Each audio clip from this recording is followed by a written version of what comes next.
My video for January the 30th, 2020 is video number 3351. The title is Thorn in My Flesh, Mission on My Mind.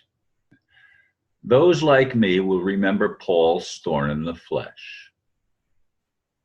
It's a story in the Bible, though what it was is not made clear. I too have a thorn in the flesh, numb feet that challenge me every day. Like Paul, I have prayed over and over to be healed of this malady. Unlike Paul, I have used that to measure the veracity of prayer. Unanswered prayer for me means that God, if such an entity exists, may not be real. Is the God idea just a fairy tale with no credibility in our actual lives? Of course, I'm not the only one with unanswered prayers that increase doubt and virtually destroy faith. Once again, this is an indicator that what I've been taught as truth may in fact be nothing more than wishful thinking based on a lie that God is love with qualities of truthfulness and justice with mercy for all. Oh, how I'd like to see peace on earth. How I'd like to see the corruption in high places exposed and corrected. How can I be expected to continue thinking this is a free will planet when those who violate free will are able to do so with apparent impunity? Most certainly, it is a trial of faith that challenges all credibility. For many, including personal friends, Donald Trump seems to be a thorn in the flesh, or at least an enigma for the mind. What is truth?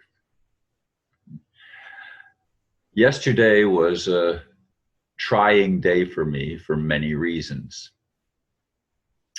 When I went to review my video that I had recorded earlier that day, as I'm recording this, it's 4:30 in the morning, not even quite 4:30 yet when I'm speaking right now. For some reason, the video seemed to just vanish. And I looked and looked and looked. I couldn't even find the Zoom recording, which is the first step in the processing of each video that I record. I just record it on Zoom, and then I have to make it the way that I want it so that it's ready to be put up on YouTube and Facebook when it's the following day. Again, most of the time I record things early in the morning for the next day. Anyway, I had to take my car to the shop, and I had things to do, and it was going to cost about $270 some is I think the price that I had on the quotation. And they had the car in the shop until it was getting near time to go pick up my grandson from school. And I was going to actually walk to the shop. It's about 2 miles away. And one of the ladies in the apartment complex said, "I'll give you a ride." And so she did. And I ended up taking my car back unfixed because they discovered the alternator needed to be replaced. That was what was making the screeching sound that I was hearing, that I wasn't sure exactly what it was.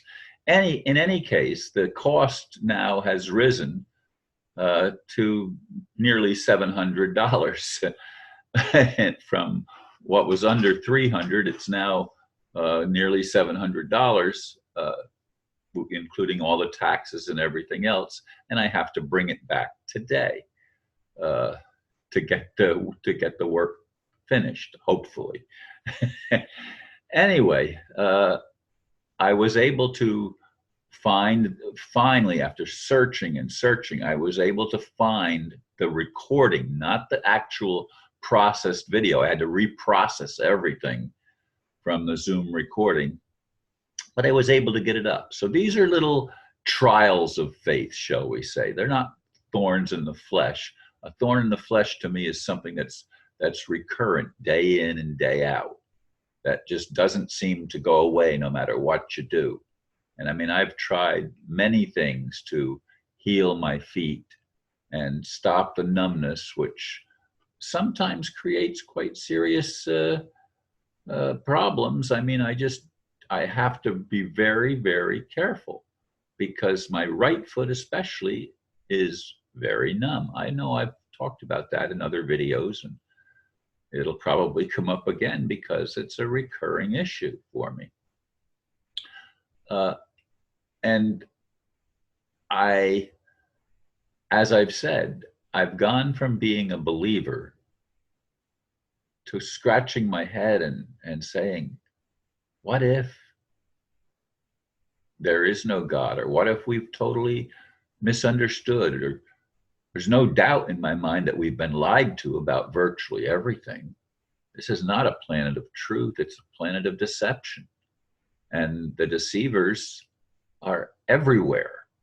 And the corporate world is part of that deception. I watched part of a video on, what do you call it, the PBS, public broadcasting, about some of the stuff that they were putting in our food in the 19th century, and the battle to put arsenic and other poisons in food to prolong formaldehyde. There was another thing that not arsenic, I guess it was formaldehyde that they were putting into food as an additive to prolong its life, and other toxins that were being added.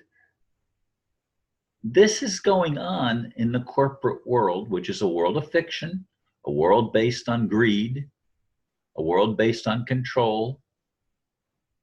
And it's the world that we live in, and it doesn't get addressed. As I said in the blurb, people say Donald Trump is addressing it, but no, he's still doing things especially in regard to the nation of Israel, that would indicate to me that he's just another player. The elite part of them have shifted, and it's another diversion. So the whole political thing is a diversion. Perhaps some of the problems that we face are also diversions to get us from reaching a place where we feel fulfilled, where we feel our dreams have come to pass, and we can finally have peace on earth, where we can finally begin to cooperate instead of competing with each other in things that are important to life itself. The medical profession puts poisons out because of the prescription drugs and stuff that are created by the pharmaceutical companies that, again, like they've poisoned the food, they poison what we consider medicine. And everything is poisoned. Our minds get poisoned by the indoctrination of false information that we're fed from early childhood, so that we become brainwashed from an early age. And we don't know that we're brainwashed. We've been so programmed that we can't even see the problems that exist before us and the problems that we have to deal with on a daily basis. These things need attention. And I keep saying, God, please answer prayer, because that will uplift me.